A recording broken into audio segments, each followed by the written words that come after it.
আজকে রান্না করলাম মুরগির মাংস, ভুনা করলাম।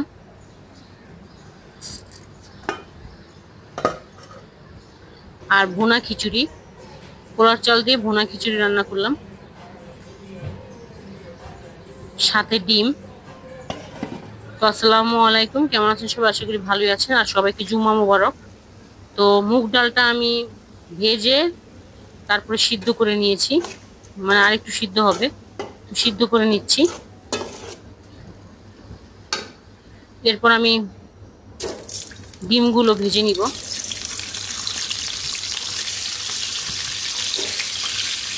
ডিমগুলো আগে সিদ্ধ করে ছিলে নিয়েছি। এর উপরে একটু লবণ আর একটু মরিচের গুঁড়া দিয়ে দিব।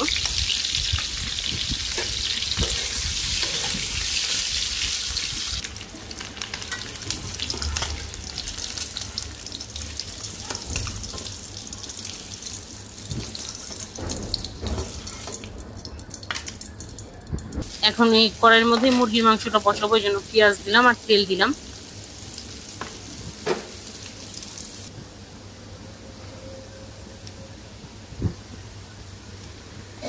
পেঁয়াজটা ভাজা হয়ে গেছে, এখন আমি আদা রসুন জিরা বাটা একসাথে করা এটা দিব, দিয়ে একটু ভেজে নিব যাতে আদা রসুনের গন্ধটা না থাকে। এরপর টমেটো দিব, কাঁচামরিচ দিয়ে দিব,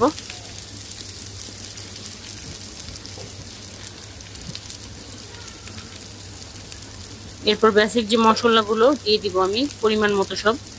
কাঁচামরিচটা একটু বেশি দিছি, কারণ খিচুড়িটা আমি একেবারে ঝাল ছাড়া রান্না করব, তাই মাংসটা একটু ঝাল ঝাল করে রান্না করব।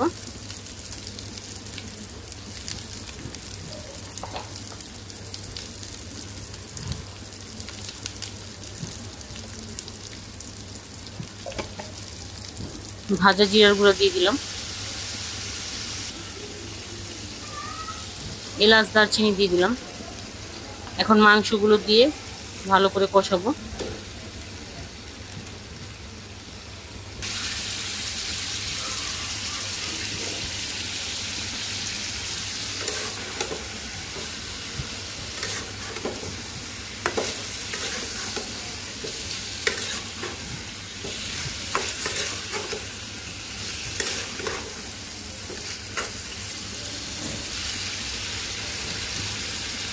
কষানো হয়ে গেছে, এখন ঝোল দিয়ে দিব পরিমাণ মতো।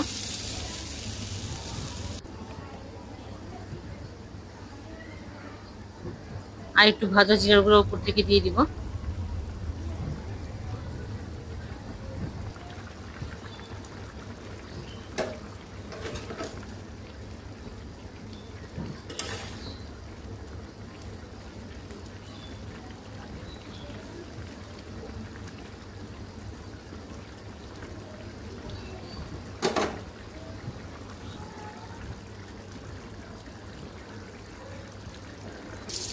মাংসটা হয়ে গেছে, নামিয়ে নিব। এখন আমি খিচুড়িটা বসাবো। খিচুড়ির জন্য পেঁয়াজ আর তেল দিলাম, আর গরম পানি আমি গ্যাসের মধ্যে আগে করে নিয়েছি, কম গ্যাসের মধ্যে দিয়ে রাখছিলাম, হয়ে গেছে এতক্ষণে। তো পেঁয়াজটা ভাজা হয়ে গেল, আদা রসুন বাটা দিয়ে দিব, দিয়ে ভেজে নিব। তো এটার মধ্যে আমি মসুরির ডালও দিয়েছি, পোলার চালের সাথে মসুরির ডাল দিয়ে ধুয়ে নিয়েছি। আর মুগ ডালটা আলাদা করে ভেজে সিদ্ধ করে নিছি। টমেটো দিয়ে দিলাম, এরপর লবণ দিব আর হলুদের গুঁড়া দিব।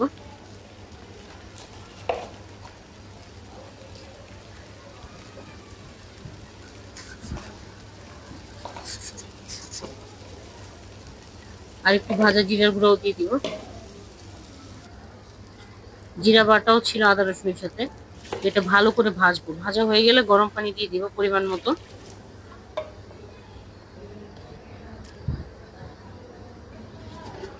কাঁচামরিচ দিয়ে দিব আস্তা।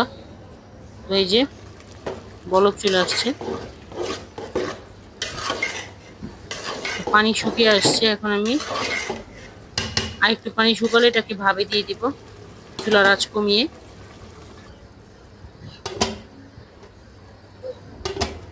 এখন আমি ভাবে দিয়ে দিব। তো প্রায় আধা ঘন্টা পরে আমি এসে আবার ঢাকনাটা উঠিয়ে নেড়ে চেড়ে দিব। তো হয়ে গেছে, এখন আমি আরেকটু ভাবে রাখার পরে নামিয়ে নিব। খিচুড়িটা আমার হয়ে গেছে, দেখেন কতটা ঝরঝরা হয়েছে খিচুড়িটা। তো আজকে এই পর্যন্তই, ভালো থাকবেন সবাই, আসসালামু আলাইকুম। আর ভিডিওটা কেমন লাগলো কমেন্টে জানাবেন।